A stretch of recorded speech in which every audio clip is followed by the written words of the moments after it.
pastor Tássio, que é um homem preparado, professor universitário, e curso disso, daquilo outro, PhD, perequepê, sei lá o quê, para não ficar falando aqui a lista toda, certo? Mas um homem preparado, e ele vai trazer a palavra de Deus aqui essa noite. Queria que você recebesse ele com aplauso, por favor.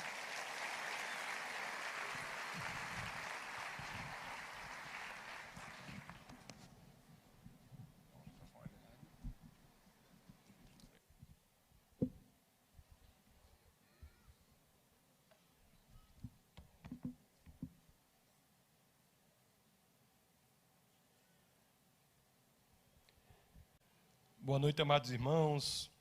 Eu gostaria, antes de começar, de agradecer imensamente essa oportunidade de falar sobre a palavra do Senhor. Sempre uma alegria que renova a nossa vida, não é? A palavra de Deus é uma espada de dois gumes. Quando nós falamos, nós somos extremamente abençoados.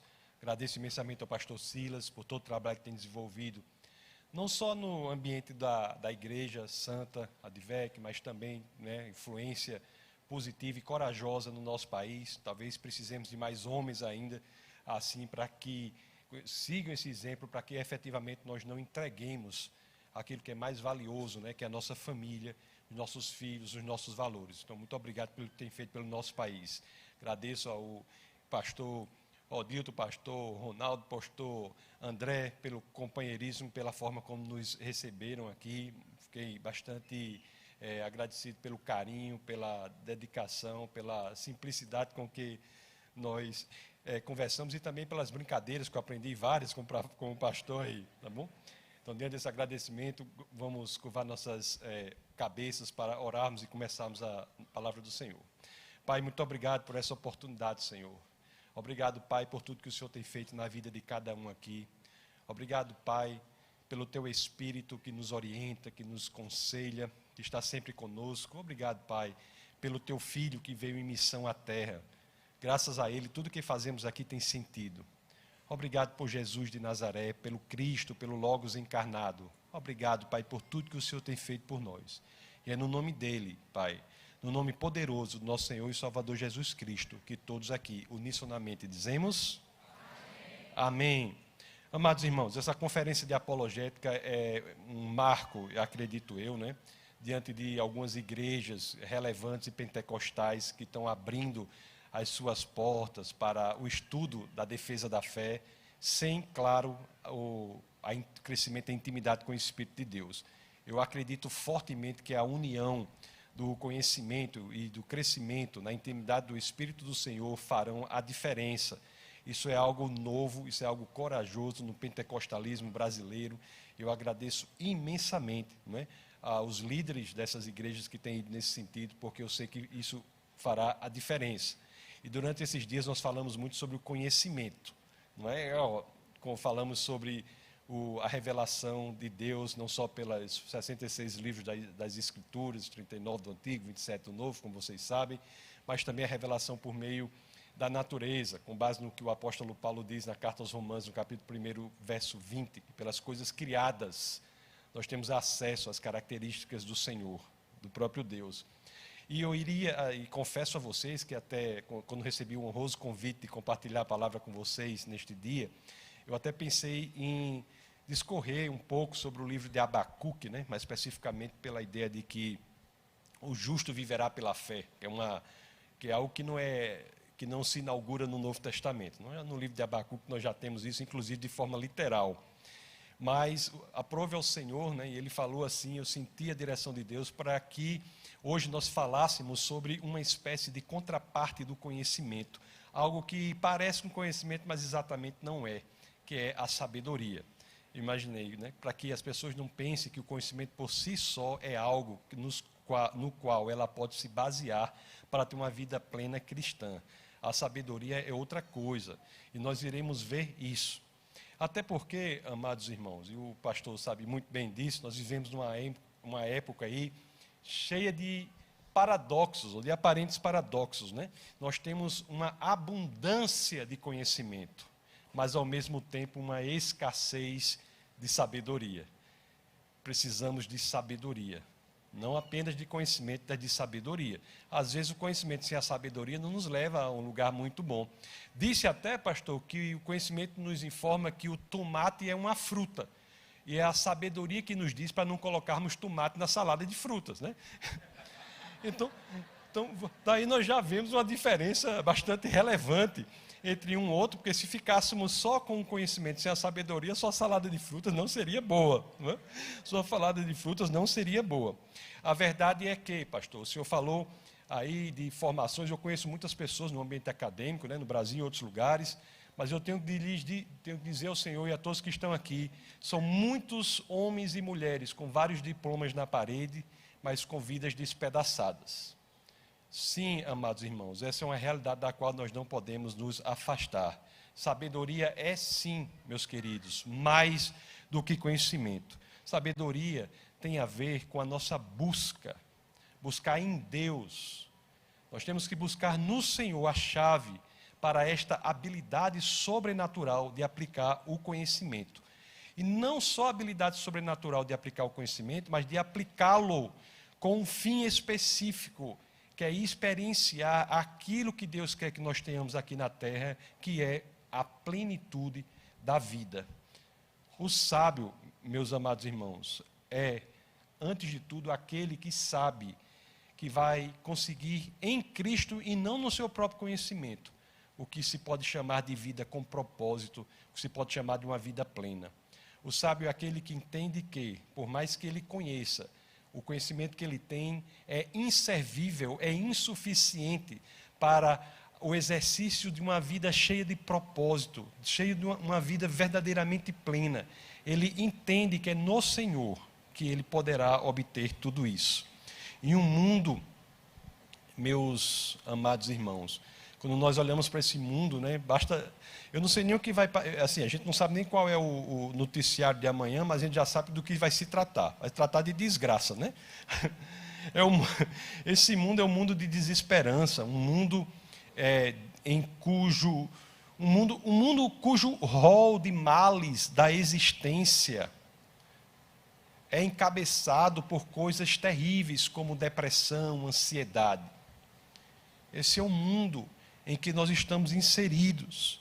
E é por isso, amados irmãos, que fica mais ainda evidente, quando nós nos deparamos com o mundo dessa forma, fica ainda mais evidente que nós temos sim de almejar a sabedoria. Um homem, a ele certa vez foi dada uma oportunidade, né? E aqui nós vamos para as Escrituras. Eu lhes convido que, é claro, assim querendo, abra as Escrituras no primeiro livro de Reis, no capítulo 3, no verso 15, em que vamos ver que a um homem foi dada uma oportunidade. O primeiro livro de Reis, no capítulo 3, no verso 15, as Escrituras nos dizem assim: em Gibeon, o Senhor apareceu a Salomão num sonho à noite e lhe disse: peça-me o que quiser e eu lhe darei. Peça-me o que quiser e eu lhe darei. Né? Nós sabemos que Salomão, ele pede sabedoria. O verso 12 do mesmo capítulo, primeiro livro de Reis 3:12, a Escritura diz assim: farei o que você pediu, eu lhe darei um coração sábio e capaz de discernir. Aí, quando nós lemos isso, meus queridos, que esse Deus é capaz de nos dar sabedoria, e quando nós vemos que sabedoria é algo tão importante, é que nos vem uma pergunta muito relevante. E assim, eu lhes peço toda a licença do mundo para que eu possa fazê-las. Né? Não precisa respondê-la a mim, mas respondam a pergunta a si próprios. Mas a pergunta é a seguinte: o que nós temos almejado? Nós vimos que o Senhor pode dar sabedoria, que é a solução para um problema central, nevrálgico, visceral, que está no centro de nossa existência. E o que é que nós temos pedido? O que é que nós temos almejado? Eu faço até uma pergunta ainda mais interna, assim, né? Uma pergunta ainda mais íntima mesmo. Eu gostaria de perguntar a você, e mais uma vez não precisa responder, responda para si próprio. Você, em algum momento, já orou por sabedoria? Nós sabemos que sabedoria é essencial. O mundo em que vivemos é um mundo que traz a desesperança como seu DNA. E sabemos que o Senhor, Ele dá sabedoria. Aí a pergunta se insurge: você já orou por sabedoria? Será que nós já nos demos conta de que nas Escrituras, ou de uma forma mais adequada, na revelação especial do Senhor, no Cristo, nós temos um mapa que nos leva àquilo de que precisamos tanto, que é a genuína sabedoria? Spurgeon, né, que é um grande escritor, pregador, ele dizia algo que todos conhecem, ele dizia algo que é verdadeiro. Ele dizia assim, uma Bíblia que está caindo aos pedaços, geralmente pertence a quem não está. Uma Bíblia que está caindo aos pedaços, pertence a alguém que não está. Amados irmãos, quanta verdade há nisso. E por que nós não nos damos conta? Por que nós simplesmente não nos damos conta do tesouro que há nas Escrituras? Aquilo de que tanto precisamos está aí com você, e muitas vezes nós não nos damos conta disso. Passamos ao lado das Escrituras, né, da Bíblia, e não nos damos conta que há um tesouro incalculável, enterrado ali em algum lugar, e bilhões de pessoas passando por ele, por esse tesouro, sem sequer se dar conta do que estão desprezando. Amados irmãos, eu estou tomando aqui a liberdade demais, eu acho, mas eu vou fazer outra pergunta para vocês. Vou fazer outra pergunta, por favor. O que está em primeiro lugar em suas prioridades? O que está em primeiro lugar em suas prioridades? Eu vou dizer algo que é bom, por exemplo. É o ouro? É o rubi? Isso não é em si ruim.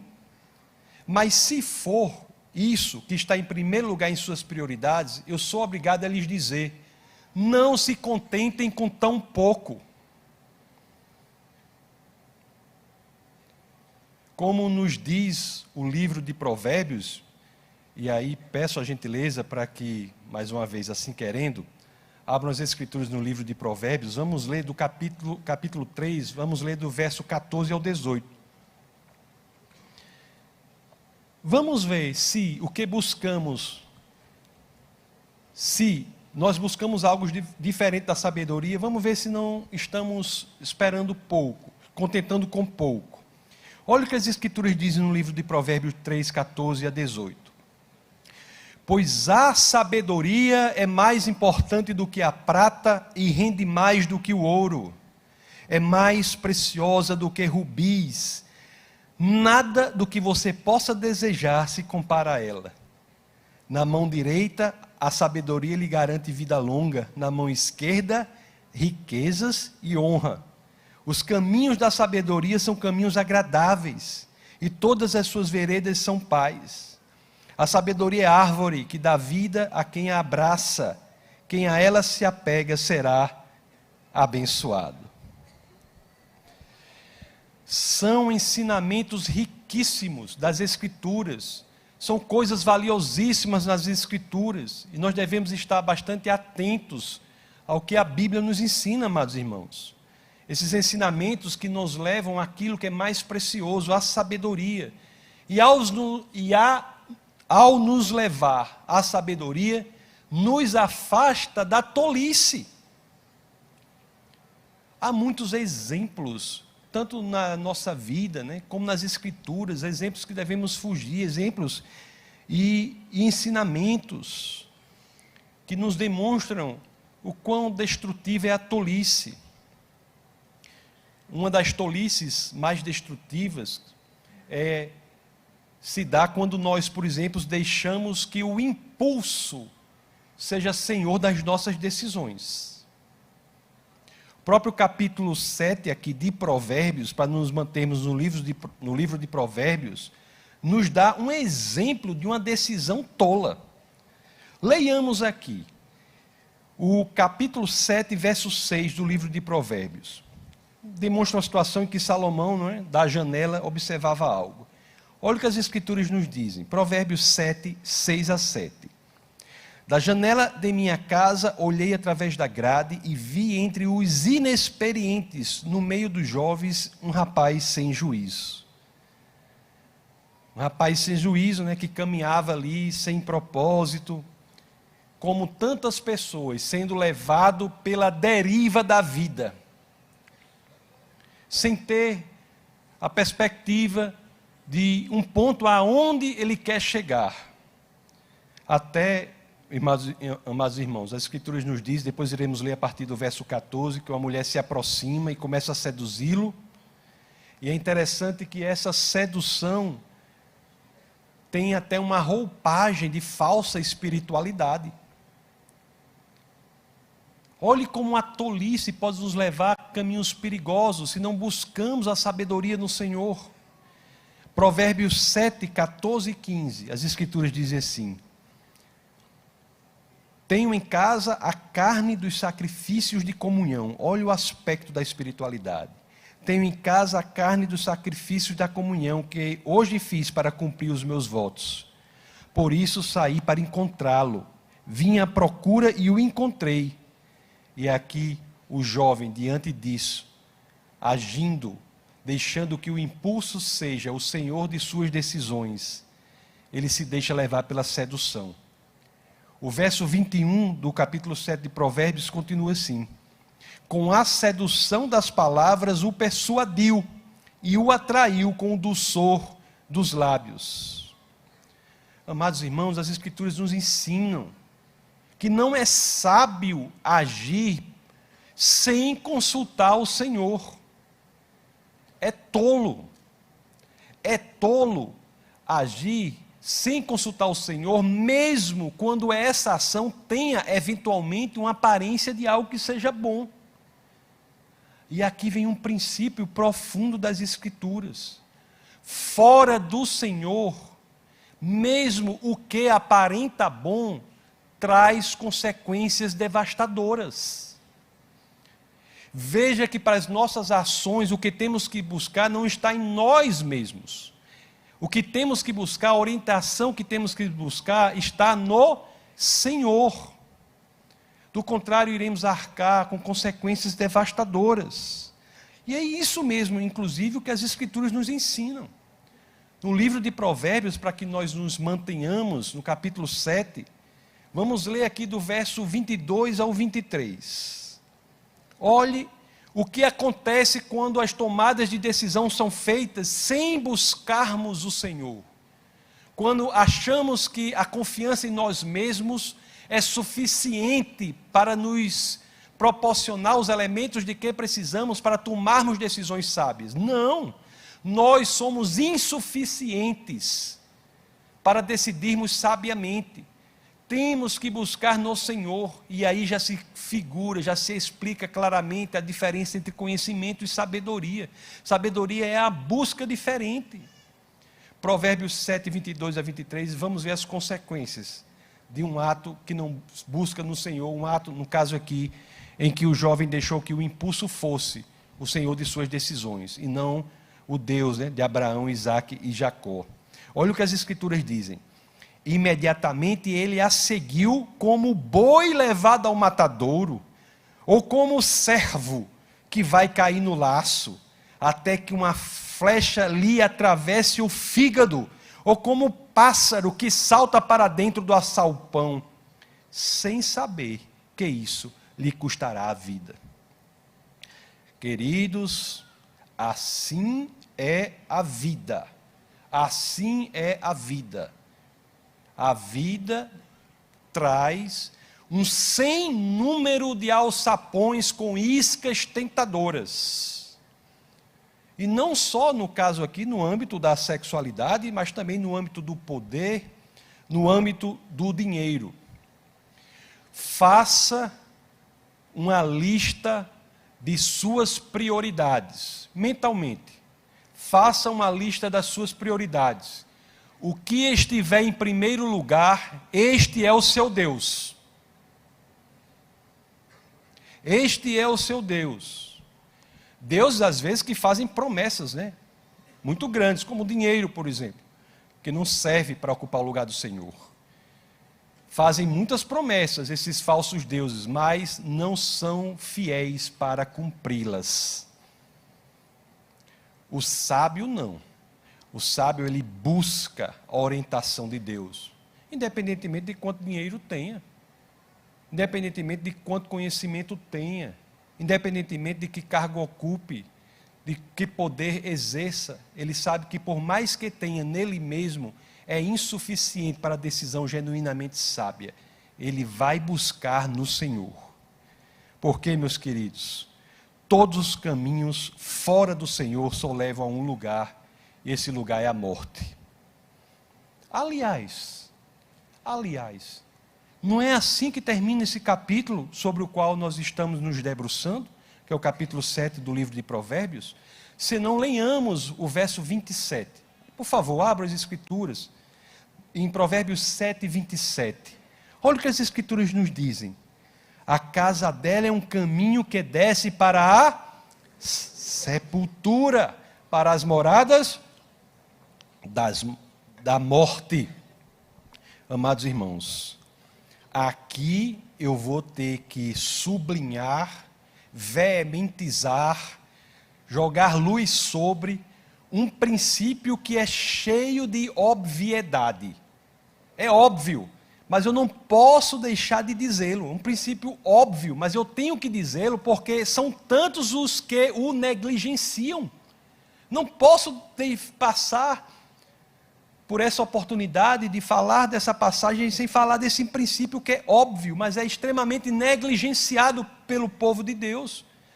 Amados irmãos, nossas escolhas e nossas decisões têm sim consequências. E no caso do povo de Deus, essas consequências têm impactos na eternidade. Não podemos passar por essa vida como se não soubéssemos disso, meus queridos. Há dois tipos de atitude quanto a isso. O sábio, o genuinamente sábio, é aquele que vai para o Senhor e diz assim: Senhor, qual é a sua vontade para a minha vida?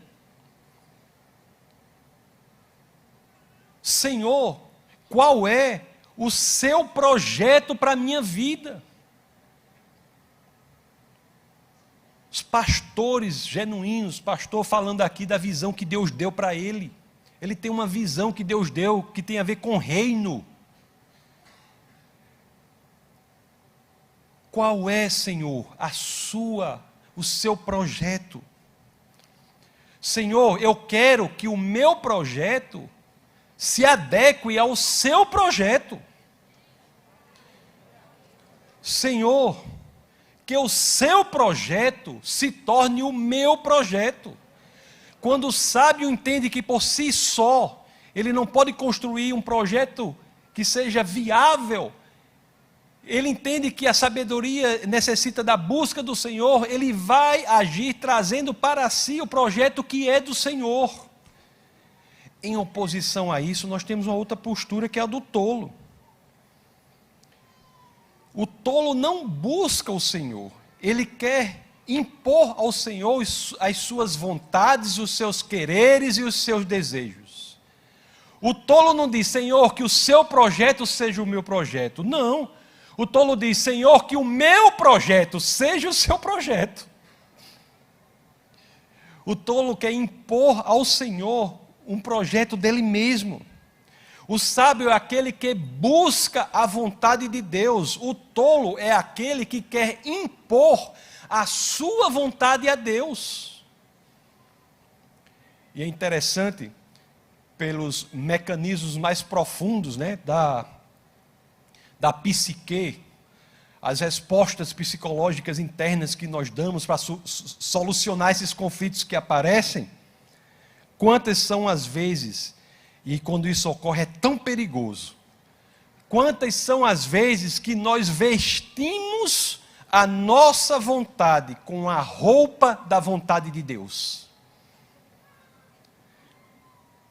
Quantas são as vezes que, e isso é uma tolice maior ainda, que além de querer impor a nossa própria vontade ao Senhor, nós, para que não fiquemos sendo por nós mesmos alertados do perigo que é isso, fazemos uma espécie de bypass, de atalho psicológico para vestir a vontade que é minha e dizer que é do Senhor.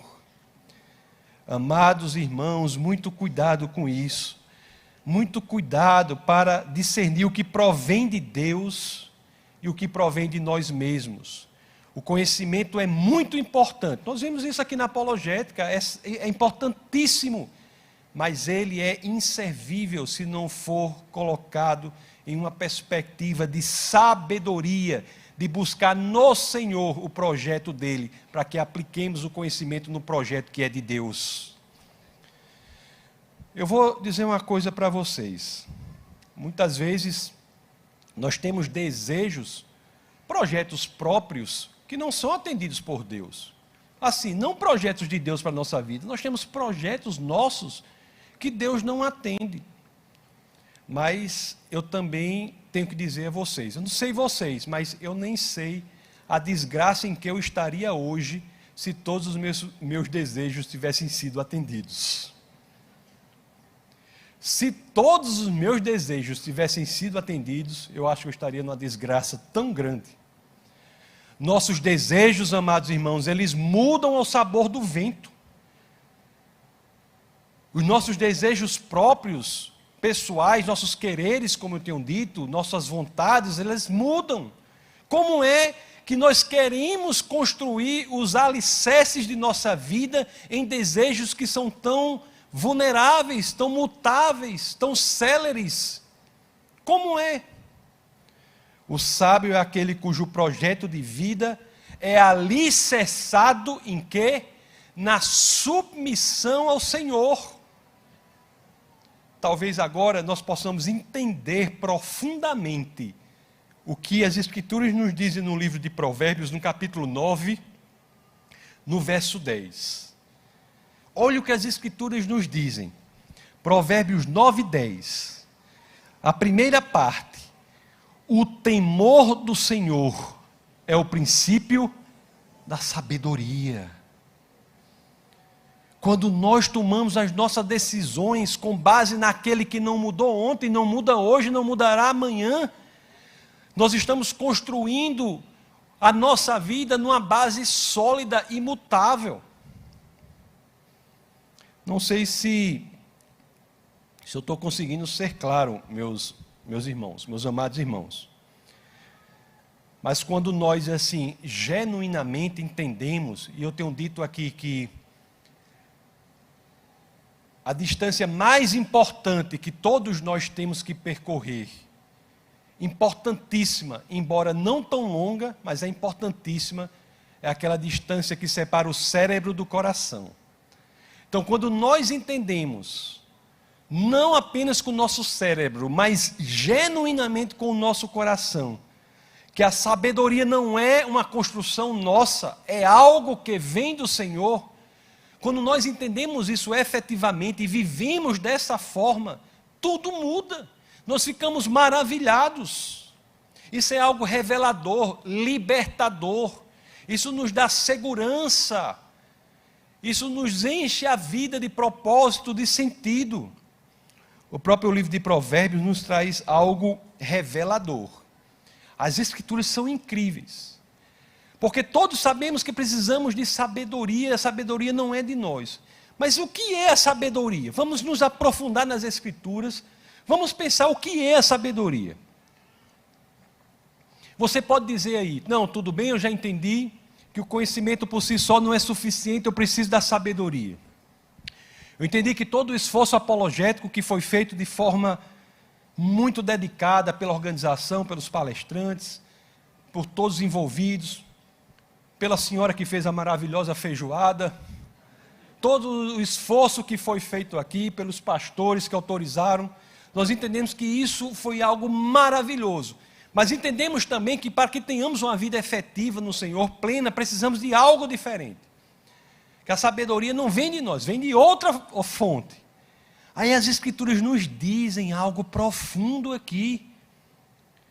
Eu sempre achei interessante em Provérbios 8, uma coisa que aparece associada à sabedoria. Salomão vai nos ensinar aqui, conforme nós iremos ler, nós leremos, que a sabedoria tem uma voz. A sabedoria tem uma voz. Olha o que as Escrituras dizem em Provérbios 8, leiamos do 1 ao 4. A sabedoria está clamando, o discernimento ergue a sua voz. A sabedoria clama, ela fala. Seja quem for, isso é uma pessoa. A sabedoria, as Escrituras parecem nos ensinar que é uma pessoa, é alguém capaz de clamar, de erguer a voz. E o verso 2 diz: nos lugares altos, junto ao caminho, nos cruzamentos ela se coloca ao lado das portas, à entrada da cidade, portas adentro, ela clama em voz alta. A vocês, homens, eu clamo, a todos levanto a minha voz. Amados irmãos, as Escrituras começam a tirar o véu de algo profundo, começam a desvelar, esclarecer algo profundo. A sabedoria não só clama, mas clama a todos, levanta a voz a todos, busca a todos. A sabedoria clama à humanidade. Ora, isso parece nos dar uma dica aí que essa sabedoria é muito, parece ser quem? O Logos, Jesus de Nazaré.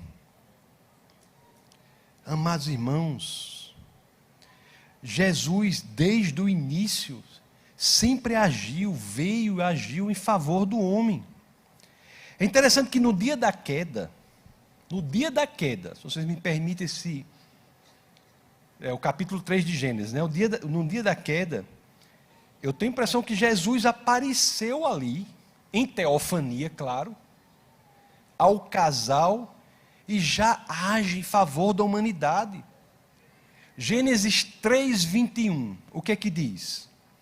O Senhor Deus fez roupas de pele e com elas vestiu Adão e sua mulher.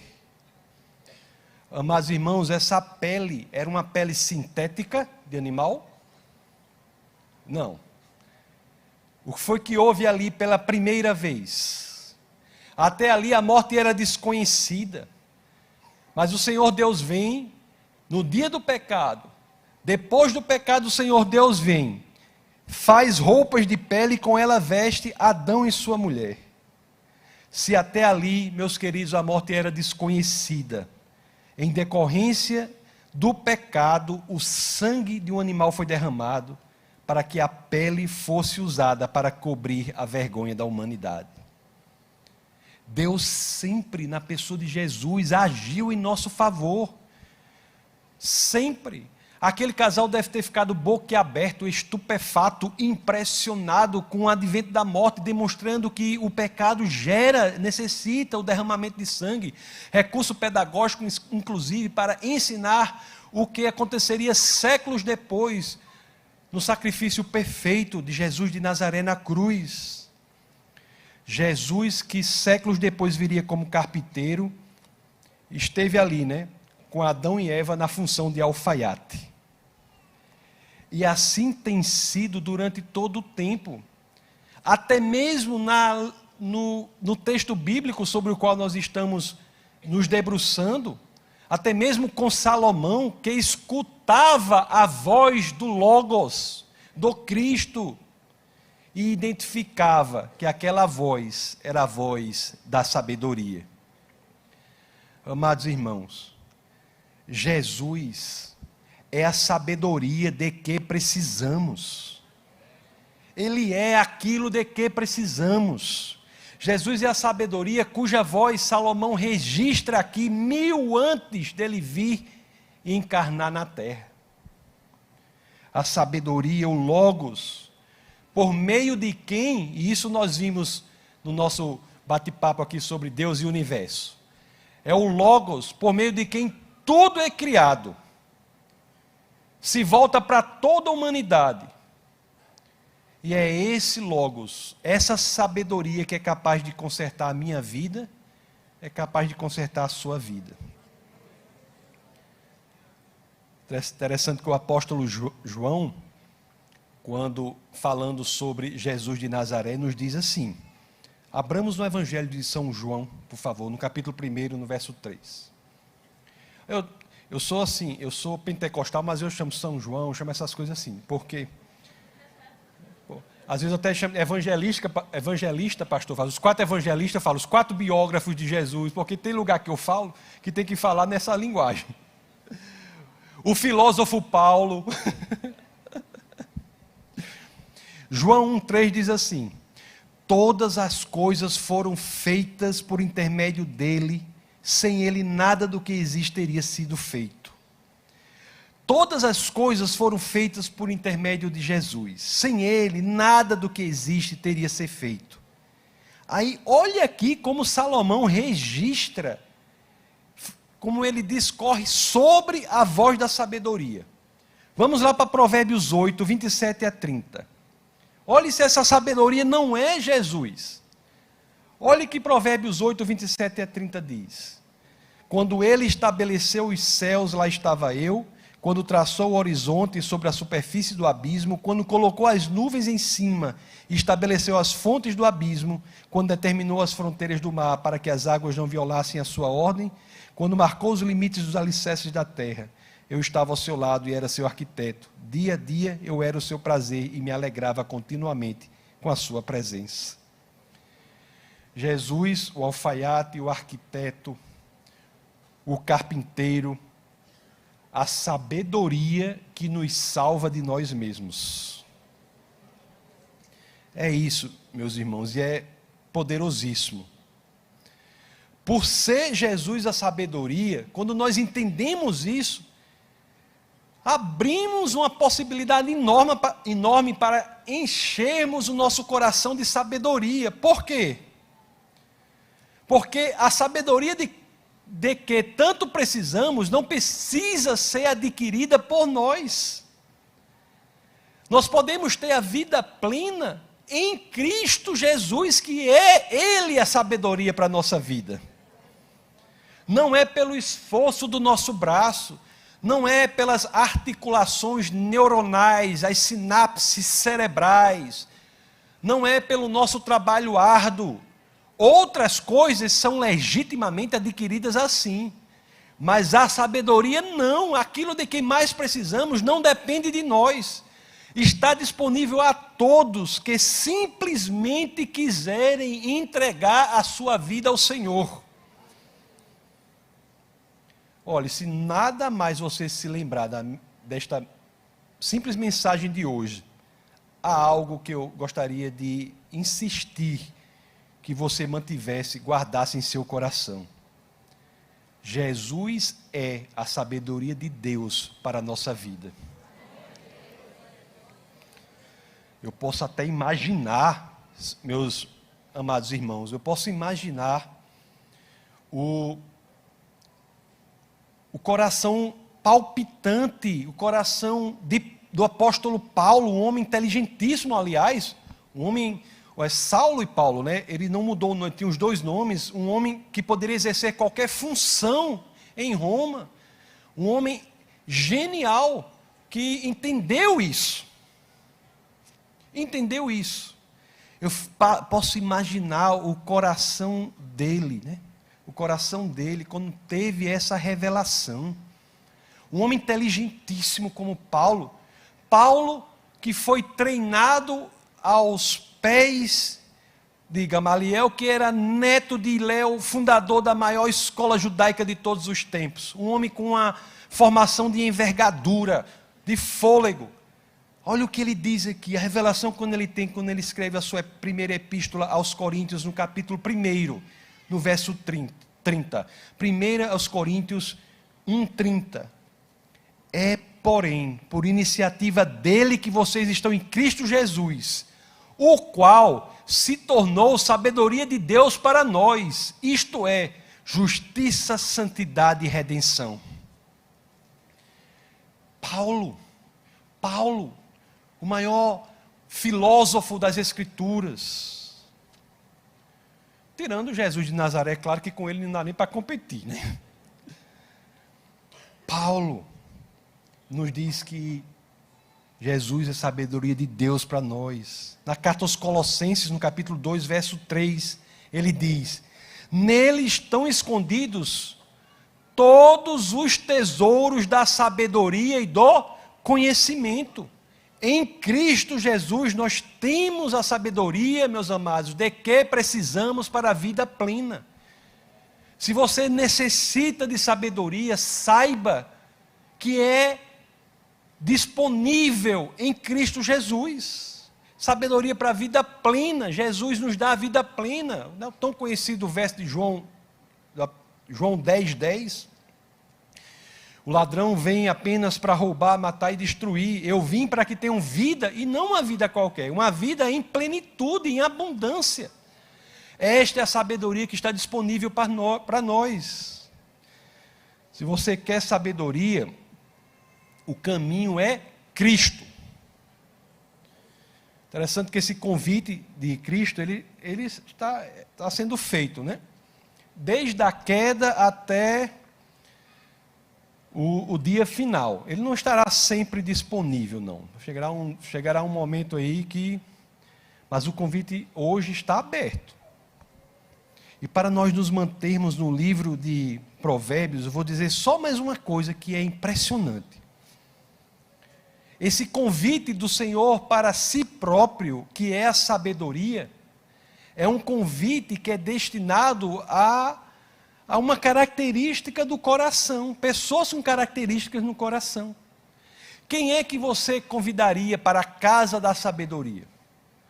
Talvez alguns digam, aquele que saiba matemática profundamente, né? Filosofia, aquele que ache que por si só consegue resolver tudo. Normalmente a humanidade, imagino eu, um ou outro poderiam dar uma resposta desse tipo aí.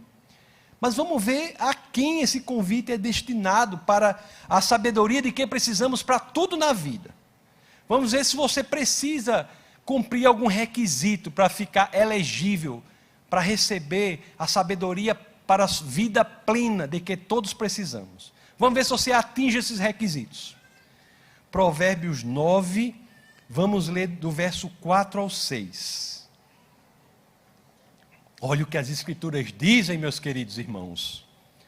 Venham todos os inexperientes, aos que não têm bom senso, ela diz: venham comer a minha comida e beber o vinho que preparei. Deixem a insensatez e vocês terão vida. Andem pelo caminho do entendimento.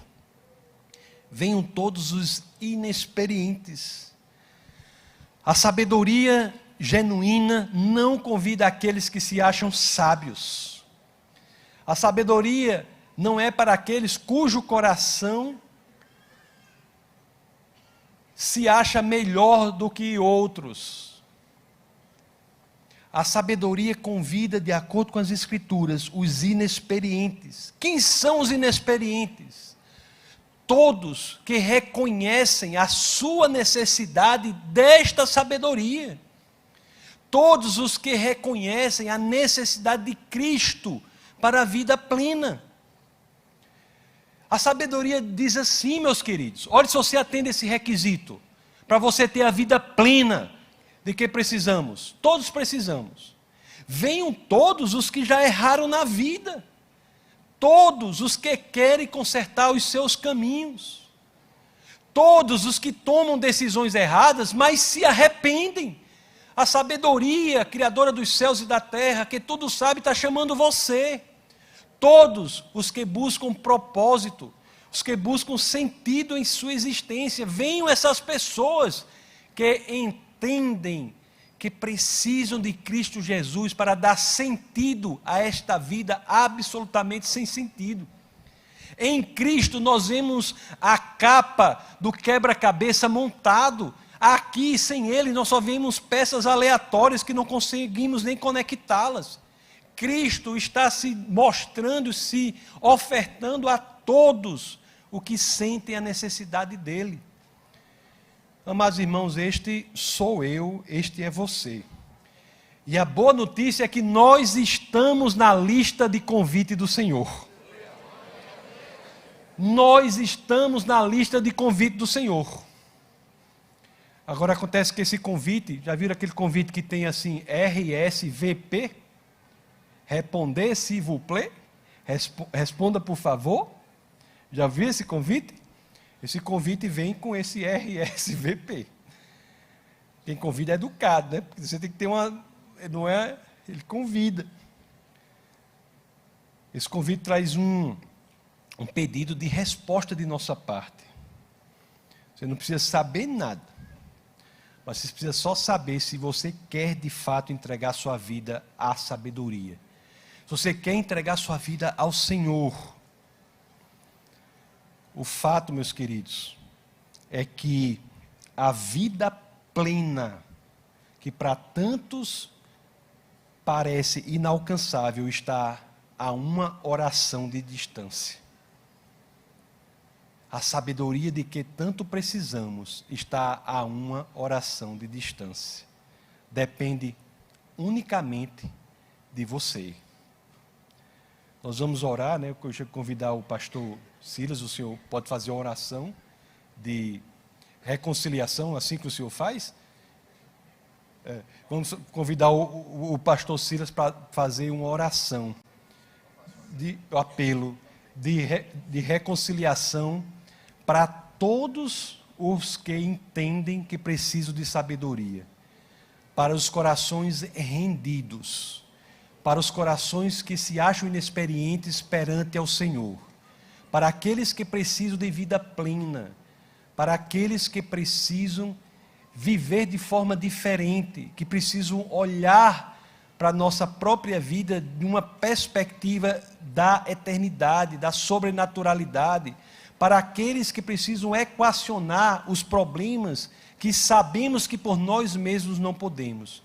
Esse convite que o nosso pastor Silas fará se destina a você. Deus abençoe a todos. A igreja de pé, por favor.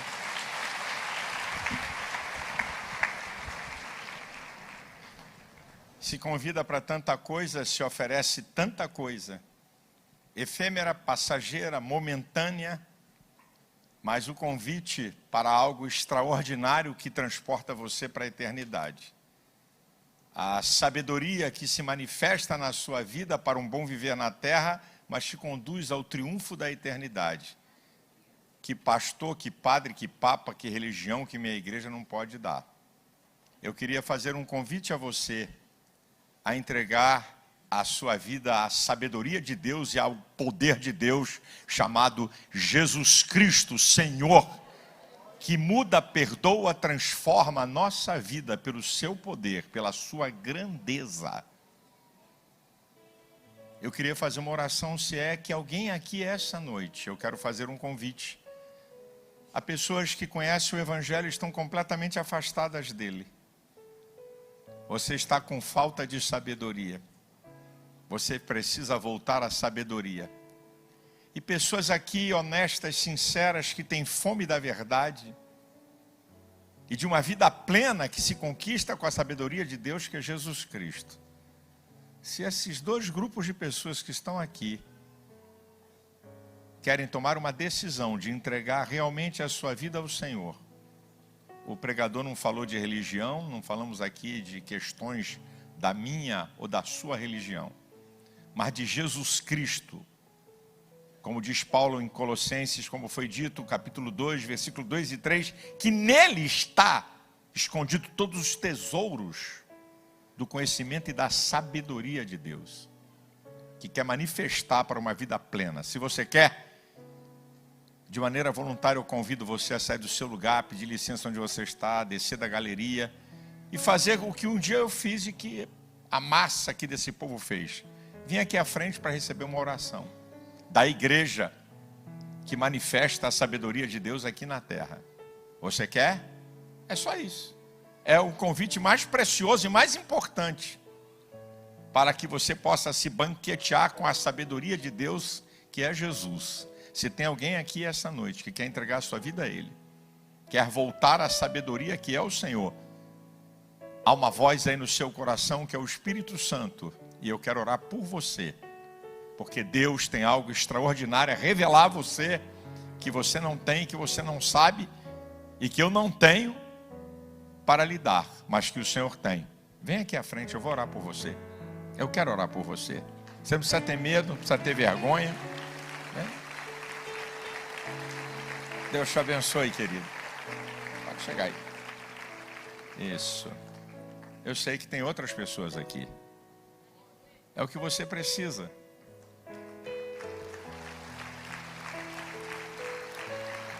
Há um Deus maravilhoso, poderoso, que quer se manifestar a você, a sua vida, de maneira extraordinária, como ninguém pode. De algo extraordinário que Deus quer apresentar a você, que eu não posso, eu não tenho, mas Ele tem e Ele pode. Você não está precisando de uma religião, não. Você está precisando de Jesus Cristo, sabedoria de Deus para uma vida abundante nessa terra e uma vida eterna com Ele. Você quer? Eu quero orar por você. Olha que coisa interessante. Pessoas aqui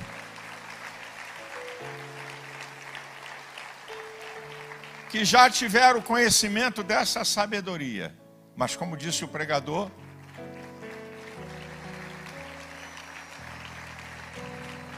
você está envolvido pela tolice do pecado e do impulso. Você vivia na sabedoria e agora você vive na tolice do impulso e do pecado, do erro.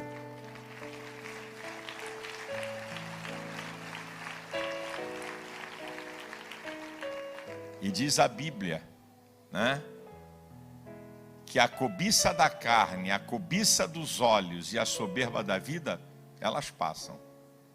Mas aquele que faz a vontade de Deus permanece para sempre. Há um Deus poderoso, maravilhoso, incrível, que quer se manifestar a você. Está faltando você? Mais um minuto e eu vou orar. Venha, volte, conserte, acerte. Nem eu, nem ninguém aqui pode transformar, mudar, perdoar teus pecados, restaurar a sua vida e levar você para uma nova estação. Mas Jesus pode. E a coisa é tão magnífica e tão grande que Ele tem o poder de agir e resolver questões que nós não podemos, que nós mesmos nos metemos, que nós mesmos nos embaraçamos e que nós não sabemos como sair. Mas Ele, que é a sabedoria de Deus para se manifestar na sua vida, vai dar a você uma direção, uma resposta, para que você possa ter uma vida plena em Deus através de Cristo. Eu vou orar por essas pessoas queridas que estão aqui na frente. Nós vamos interceder por elas, porque nós cremos no poder do Evangelho. A Bíblia diz, o grande apóstolo diz, que a palavra da cruz, a palavra de Jesus, é loucura para os que perecem, mas para nós é o poder de Deus. Você precisa descobrir o poder de Deus através de Cristo para a sua vida, que pode transformar, libertar e mudar você. Nós vamos orar. Aconselho você que está aqui na frente, faça a sua oração. A oração é uma conversa com Deus que você faz em nome de Jesus ou através da tua mente, teus pensamentos ou palavras. Porque Deus é onisciente e você pode orar com a sua mente, sem botar uma palavra na sua boca. Mas se você quiser, fale, diga: Jesus, perdoa meus pecados. Jesus, ser Senhor da minha vida. Fale isso. Qual é a área que você está precisando de um milagre, de uma ação de Deus? Fale para Ele. Irmãos, estenda a mão sobre essas pessoas. Senhor, eu quero entregar essas vidas nas tuas mãos e declarar que elas são tuas, que elas sejam transformadas, libertas pelo poder do teu evangelho, mudadas para uma vida plena, uma vida de bênção, uma vida abundante, que tu possa reinar na vida deles, que o teu sangue precioso possa purificar de toda iniquidade. Nós apresentamos e abençoamos essas pessoas, no poderoso nome de Jesus. Amém e amém. Eu queria pedir a você 2 minutinhos só para entregar um livro meu de presente para você, e o Evangelho de João, anotar seu nome para interceder por você. É bem rapidinho aqui numa sala e já vai ser liberado. Queria que você acompanhasse aqui o pessoal, é bem rápido. Você pode aplaudir?